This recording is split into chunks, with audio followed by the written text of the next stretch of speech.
हरे कृष्णा। भगवान भगवद गीता में और अनेक शास्त्रों में इस बात की चर्चा की गई है कि दान जो है वो शुद्ध करने का एक बहुत बड़ा माध्यम है कलयुग में। हर व्यक्ति, हर मनुष्य भगवान का नाम उच्चारण करके शुद्ध हो सकता है, परंतु ये दान जो है एक बहुत बड़ा कारक है व्यक्ति को शुद्ध करने का। और कलयुग में विशेष करके दान का विशेष महत्व है, क्योंकि जो पृथ्वी है वो इस समय जो धर्म का पालन में जो 4 चीज़ें होती हैं उनमें अभी दान का जो है प्रमुख स्थान है। या आप ऐसा समझिए कि जो इस समय कलयुग में जैसे धर्म के 3 पैर खत्म हो चुके हैं, केवल एक पैर बाकी है और वो है दान। तो आज इस पर चर्चा करेंगे, इसी के विषय को लेकर के, क्योंकि भगवान भगवद गीता में बता रहे हैं कि ये जो दान है इसको कभी व्यक्ति को छोड़ना नहीं चाहिए।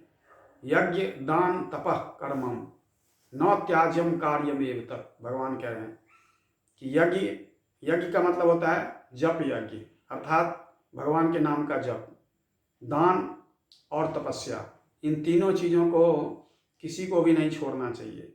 यहाँ तक कि ये जो दान है वो महात्माओं को भी पवित्र करते हैं, अर्थात जो बहुत ऊंचे स्तर के भक्त हैं या सन्यासी हैं उनको भी दान पवित्र करता है। तो हम इसी से समझ सकते हैं कि दान का कितना महत्व है। तो भगवान मनोदशा के हिसाब से या भावों के हिसाब से दान की 3 स्थिति बताते हैं, और वो है तमोगुणी दान, रजोगुणी दान और सतोगुणी दान। तो तमोगुणी दान क्या होता है? अयोग्य व्यक्ति को देना, सही स्थान को बिना स्थान का विचार किए हुए देना, अनुचित समय में देना और निरादर पूर्वक देना। ठीक है, मांग लिया, दे देता हूँ, इस तरह का जो दान होता है उसको तमोगुणी दान बोलते हैं। तो निश्चित रूप से ये अच्छा नहीं है। जो रजोगुणी दान है वो उसमें उपकार की भावना होती है, चलो मांगने आएंगे, मैंने इनको कुछ दे दिया, इनका कुछ भला हो जाएगा, इस हिसाब से दान करते हैं। और अनिच्छा पूर्वक होती है, इच्छा नहीं है लेकिन कोई मांगने वाला सामने ऐसे व्यक्ति आ गया, उसको दे दिया। और कर्म फल की इच्छा कि इसके बदले में वो कुछ चाहता है व्यक्ति, उसको सम्मान मिले, उसको लोग पूछें, तो ये भाव होता है उसके पीछे। तो इसको रजोगुणी दान बोलते हैं। सतोगुणी दान जो है, भगवान कह रहे हैं कि कर्तव्य समझ के जब कोई करता है, किसी आशा के बिना करता है ना, उसको कोई एक्सपेक्टेशन नहीं है उसकी, जिसको दान देता है उससे कोई अपेक्षा नहीं करता, सही स्थान पर देता है, सही समय में देता है और सही व्यक्ति को देता है, तो ऐसा दान जो है वो सतोगुणी है।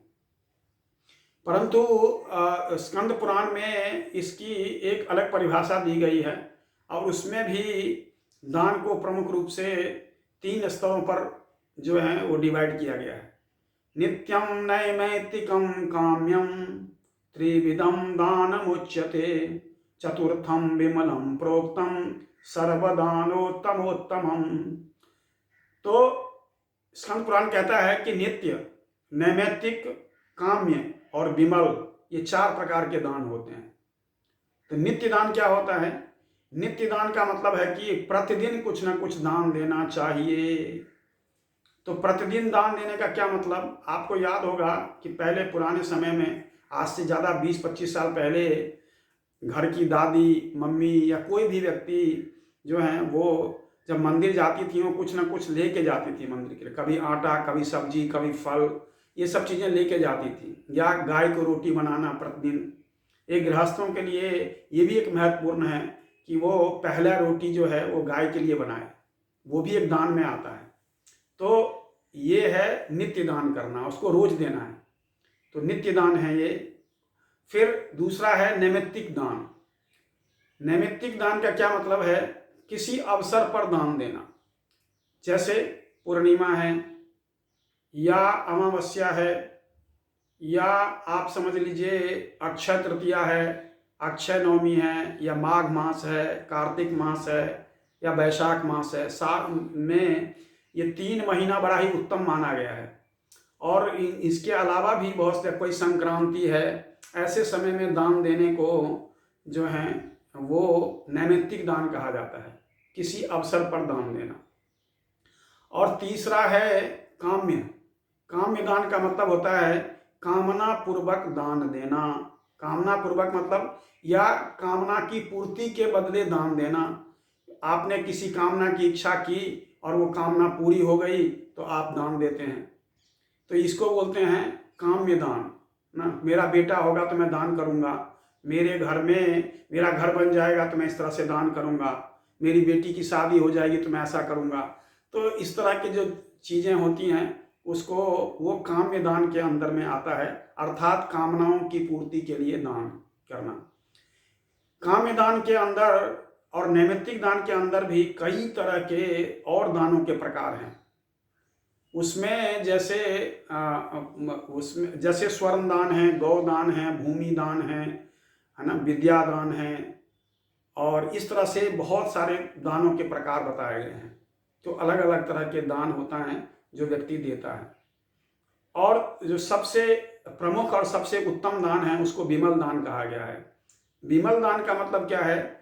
बिना किसी कामना के, कर्तव्य समझ करके, भगवान की जो है वो प्रसन्नता के लिए जब हम दान देते हैं या सही व्यक्ति को देते हैं तो ऐसे दान को विमल दान कहा गया है। और ये विमल दान सर्वोत्तम माना जाता है, सभी दानों में ये सबसे उत्तम माना जाता है। तो इसमें दान के विषय में बहुत सारे प्रश्न भी हैं और बहुत सारे जो हैं लोगों के मन में दुविधाएं भी हैं। हमें दान किसको देना चाहिए, कैसे व्यक्ति को दें, किस तरह से देना चाहिए। कई बार लोग रेड लाइट्स पे खड़े होते हैं और वो मांगने के लिए आते हैं, वहाँ देना चाहिए कि नहीं देना चाहिए। कई बार जब हम वृंदावन या कहीं और जगह पर जाते हैं, तीर्थ स्थानों में, वहाँ पर दान के लिए कई बार मांगते हैं लोग, तो वहाँ पर दान देना चाहिए कि नहीं देना चाहिए। ऐसे बहुत सारे प्रश्न हैं और बहुत तरह के दाने हैं, दान के बारे विषय में भी है। तो इस सब के बारे में भी हम आगे चर्चा करेंगे। तो प्रमुख रूप से अभी आपको मैंने ये बताया है मोटे मोटे तौर पर कि दान जो है वो किस कैसे होते हैं। भगवद गीता के अनुसार या मनोदशा के अनुसार से 3 दान, स्कंद पुराण के अनुसार से दानों के 4 प्रकार हैं और इनमें कौन किस किस तरह के दान किए जाते हैं। तो नेक्स्ट टाइम जो है हम इस पर और विस्तृत चर्चा करने का प्रयास करूंगा। अभी के लिए धन्यवाद आप सभी का। हरे कृष्णा।